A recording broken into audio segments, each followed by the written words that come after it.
Final तुम्ही result बघतात तर खूप सुंदर अशी पाठीची डिझाईन आली। तर नमस्ते, मी वंदना, माझ्या चॅनलमध्ये तुमचं सगळ्यांचं स्वागत। तर आपण हा ब्लाऊजचा स्टिच व्हिडिओ पूर्ण अपलोड करणारच आहोत। तर अगोदर आपण पाठीची डिझाईन कशी बनवली हे बघून घेऊ।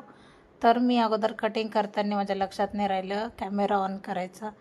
तर अशा पद्धतीने मी एक साईड कशी जोडून घेतली ते तुम्ही बघा, आणि सेम पद्धतीने आपल्याला दोन्ही साईड जोडून घ्यायच्यात। याचा फुल जर व्हिडिओ तुम्हाला पाहायचा असेल सविस्तर तर पुन्हा एकदा कमेंट करा, मी याच्यावर नक्कीच प्रयत्न करेन पूर्ण व्हिडिओ बनवण्याचे।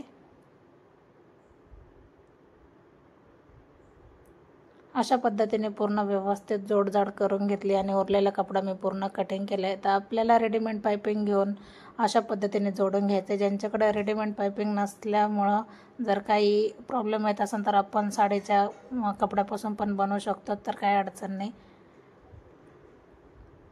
तर आता याला मी व्हाईट लेस घेतली, तुम्ही तुमच्या आवडीनुसार घेतले तरी पण चालेल। थोडंसं अंतर ठेवून आपल्याला दोन्ही बाजू लेसची फिट करून घ्यायचं आहे आणि खूप सुंदर अशी याला डिझाईन तयार होती, म्हणजे कमी वेळामध्ये आणि सिंपल पद्धतीने खूप सुंदर। तुम्ही अगोदर तर फिनिशिंग तर पाहिलेच, घातल्याच्या नंतर हा किती छान दिसतो। तर सेम अशाच पद्धतीने दोन्ही पण आपण तयार करणार आहोत, दोन्ही भाग।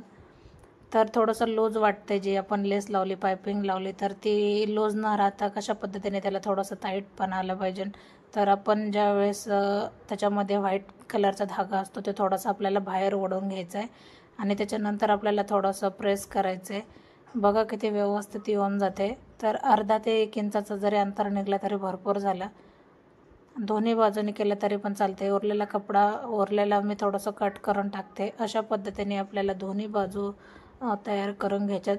तर ह्या दोन्ही बाजू मी तयार करून घेतल्यात। आता मधला पॅच जो निघला होता तर तो आपल्याला टाकून न देता आपल्याला परत पुन्हा एकदा मेन फॅब्रिकवर ते जेवढा आपण पॅच काढला त्यानुसारच आपल्याला मेन फॅब्रिकवर तयार करायचं आहे। हा होता आपला मधला पॅच। याचं कटिंग तर नक्कीच मी तुम्हाला शेअर करणारच।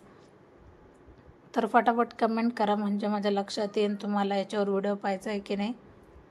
तर अशा पद्धतीने मी ते पूर्ण पॅच बनवून घेतला आणि कडेने जेवढं आपल्याला शिलाई मार्जिंगसाठी लागते मी तेवढं ठेवणार आहे।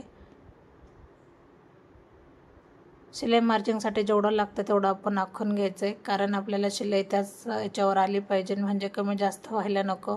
आणि मधला पॅच जर ढिल्ला झाला किंवा फिट झाला तर फिनिशिंग व्यवस्थित येणार नाही। तर आपण जोपर्यंत ब्लाऊज शिवून होत नाही तोपर्यंत पूर्ण पॅच आपल्याला हा तसाच ठेवावा लागतो।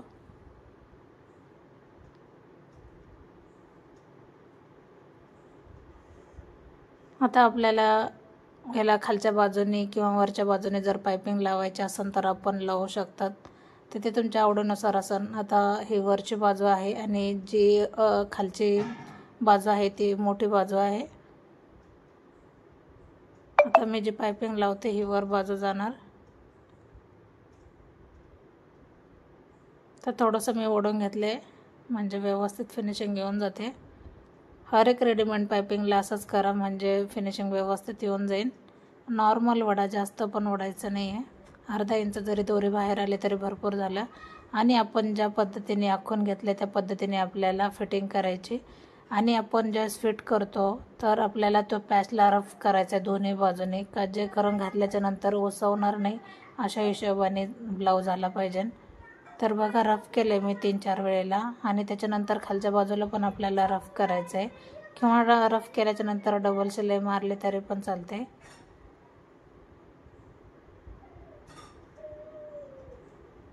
तर मी डबल शिलाई मारते, जे करून ते ब्लाऊज उसवता कामा नये।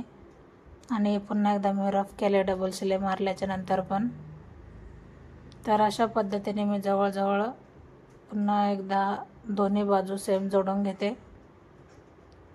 जोडल्याच्या नंतर फायनल रिझल्ट कसा आला नक्कीच कमेंट करा, कारण भरपूर सारी मेहनत लागते व्हिडिओ बनवायला, एडिट करायला। आता सेम पद्धतीने जोडा, कारण कमी जास्त काही जर झालं तर लूज व्हायला नको आहे मधला पॅच। तर तुम्ही टाचन पिनचा पण वापर करू शकतात किंवा डायरेक्ट जरी जोडलं तर काहीच हरकत नाही, कारण आपण त्याच्यावर खडूने मार्क केलेला असते, तर ते लक्षात ठेवा आणि त्यानुसार जोडलं तरी पण चालते। पुन्हा एकदा सांगते, माझा व्हिडिओ कसा वाटला नक्कीच कमेंट करा। जेवढं तुम्ही कमेंट करता आणि लाईक करता तेवढं लक्षात येईल का तुम्हाला माझे व्हिडिओ आवडतात की नाही आवडत, आणि माझ्या ब्लाऊजची फिनिशिंग कशी वाटते ते पण कमेंट करा। तर आपल्याला हे सगळं जोडल्याच्या नंतर पाठीचे टक्स मारले तरी पण चालते, काहीच अडचण नाही, किंवा अगोदर जरी घेतले तरी चालते, तुम्ही तुमच्या आवडीनुसार घेऊ शकतात. तर माझ्या पद्धतीने तर मी हे सगळं झाल्याच्या नंतरच टक्स घेतले, माझ्या लक्षात पण नव्हतं. ते लेसच्या अगोदर घेतले तर